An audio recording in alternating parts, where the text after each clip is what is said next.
നമസ്കാരം. നിർബന്ധിച്ച് ഗർഭഛിദ്രം നടത്തിയെന്ന യുവതിയുടെ പരാതിയിൽ രാഹുൽ മാങ്കുട്ടൽ MLA-ക്കെതിരെ പോലീസ് കേസെടുത്തിരിക്കെ അറസ്റ്റ് ആസന്നമെന്ന് വിലയിരുത്തൽ.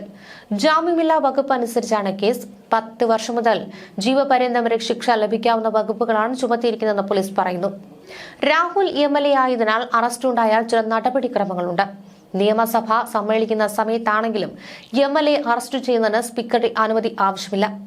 അറസ്റ്റിന് ശേഷം അറിയിച്ചാൽ മതി. എന്നാൽ നിയമസഭാ വളപ്പിൽ നിന്നോ MLA ക്വാർട്ടേഴ്സിൽ നിന്നോ അറസ്റ്റ് ചെയ്യാൻ സ്പീക്കറുടെ അനുമതി വേണം. അഴിമതി ആരോപണ കേസിൽ MLA അറസ്റ്റ് ചെയ്യാൻ സ്പീക്കറുടെ അനുമതി വേണം. കുറ്റപത്രം സമർപ്പിക്കുവാനും അനുമതി ആവശ്യമാണ്. സ്ത്രീയുമായി ബന്ധപ്പെട്ട് ആരോപണമുയർന്നതിനെ തുടർന്ന് കേരള രാഷ്ട്രീയത്തിൽ ആദ്യം രാജിവെക്കുന്നത് ആഭ്യന്തരമന്ത്രിയായിരുന്ന PT ചാക്കോയാണ്. അപകടത്തിൽപ്പെട്ട ചാക്കോയുടെ കാറിൽ ഒരു വനിതയുണ്ടായിരുന്നുവെന്ന ആരോപണത്തെ തുടർന്നായിരുന്നു രാജി. വനിതയുമായി ബന്ധപ്പെട്ട് ആരോപണമുയർന്നതിനെ തുടർന്ന് ഗണേഷ് കുമാർ, നീല Lohithadasan Nadar, AK Saseendran, PJ Joseph എന്നിവർ മന്ത്രിസ്ഥാനം രാജിവെച്ചിട്ടുണ്ട്. എന്നാൽ MLA രാഹുൽ മാങ്കുട്ടത്തിനെതിരെ തൽക്കാലം കൂടുതൽ നടപടിയെടുക്കേണ്ടെന്നാണ് കോൺഗ്രസ് നേതൃത്വത്തിന്റെ ധാരണ. രാഹുൽ മാങ്കുട്ടത്തിനോട് MLA സ്ഥാനം രാജിവെക്കുവാൻ ആവശ്യപ്പെടില്ല. കേസിന്റെ ഗതി പാർട്ടി നിരീക്ഷിക്കും. കേസിൽ പാർട്ടിക്ക് ബാധ്യതയില്ലെന്നാണ് നേതാക്കളുടെ നിലപാട്. തദ്ദേശ തെരഞ്ഞെടുപ്പ് പ്രചാരണത്തിനിടെ വന്ന പരാതിയും കേസും സ്വർണ്ണക്കൊള്ളയിൽ നിന്ന് ശ്രദ്ധ തിരിച്ചുവിടുവാനുള്ള CPM കേടിയെന്ന് പറഞ്ഞ് പ്രത്യാക്രമണവും നേതാക്കൾ തുടങ്ങി. സസ്പെൻഷനിലുള്ള രാഹുൽ മാങ്കുട്ടത്തിനെതിരെ ഇനി എടുക്കാവുന്ന നടപടി പാർട്ടിയിൽ നിന്ന് പുറത്താക്കുകയെന്നതാണ്. കടുത്ത നടപടി വേണമെന്ന ആവശ്യം പാർട്ടിയിൽ ഒരു വിഭാഗം നേതാക്കൾക്കുണ്ട്. നടപടിക്കാര്യത്തിൽ ഭിന്നത നിലനിൽക്കുമ്പോഴും പുറത്താക്കലിനോട് താൽപര്യം പോകണ്ടെന്നാണ് പ്രധാന നേതാക്കളുടെ കൂടിയാലോചനയിലുണ്ടായ ധാരണ.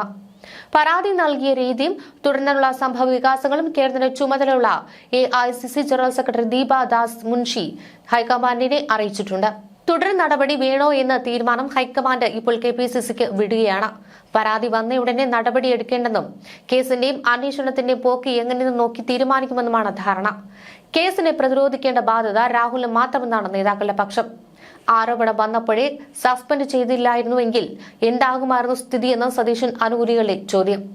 നടപടിയുടെ പേരിൽ സതീഷിനെ ഒറ്റപ്പെടുത്തിയെങ്കിലും കേസ് വരുമ്പോൾ പാർട്ടി പിടിച്ചു നിൽക്കുന്നത് ഇതുകൊണ്ടെന്നാണ് വാദം. പരാതിയെക്കുറിച്ച് കഴിഞ്ഞ ദിവസം മാധ്യമങ്ങളുടെ പ്രതിപക്ഷ നേതാവ് പ്രതികരിച്ചില്ല. നടപടി വകവയ്ക്കാതെ രാഹുൽ ഇറങ്ങിയതിലും അതിനെ പിന്തുണച്ച് നേതാക്കൾ പ്രതികരിച്ചതിലും പ്രശ്നം വഷളാക്കിയെന്ന വിമർശനവും ഒരു വിഭാഗത്തിനുണ്ട്.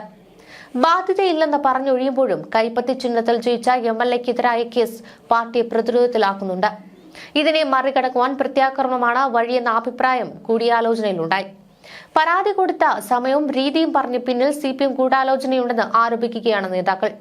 സ്വർണ്ണക്കൊള്ളയെക്കുറിച്ച് പറയുമ്പോഴും ബലാത്സംഗ കേസിലെ പോലീസിന് തുടർ നീക്കങ്ങളും നേരിടുവാൻ രാഹുൽ എടുക്കുന്ന നിയമ നടപടിയുടെ ഗതിയും നേതൃത്വം നിരീക്ഷിക്കുന്നുണ്ട്. 2025 മാർച്ച് 4 പരാതിക്കാരുടെ ഫ്ളാറ്റിൽ വെച്ച് ദേഹോപദ്രവം ഏൽപ്പിച്ച ശേഷം നിർബന്ധിച്ച് ലൈംഗിക ബന്ധത്തിലേർപ്പെട്ടു. മാർച്ച് 17 ഭീഷണിപ്പെടുത്തി നഗ്ന വീഡിയോ ചിത്രീകരിച്ചു. തുടർന്ന് ഇത് കാണിച്ച് ഭീഷണിപ്പെടുത്തി പീഡിപ്പിച്ചു. ഏപ്രിൽ 22 തൃക്കണ്ണാപുരത്തെ ഫ്ളാറ്റിൽ വെച്ച് ബലാത്സംഗം ചെയ്തു. മെയ് അവസാനം പാലക്കാട്ട് ഫ്ളാറ്റിൽ വെച്ച് പീഡിപ്പിച്ചു തുടങ്ങിയ ആരോപണങ്ങളാണ് FIR-ലുള്ളതെന്നാണ് റിപ്പോർട്ട്.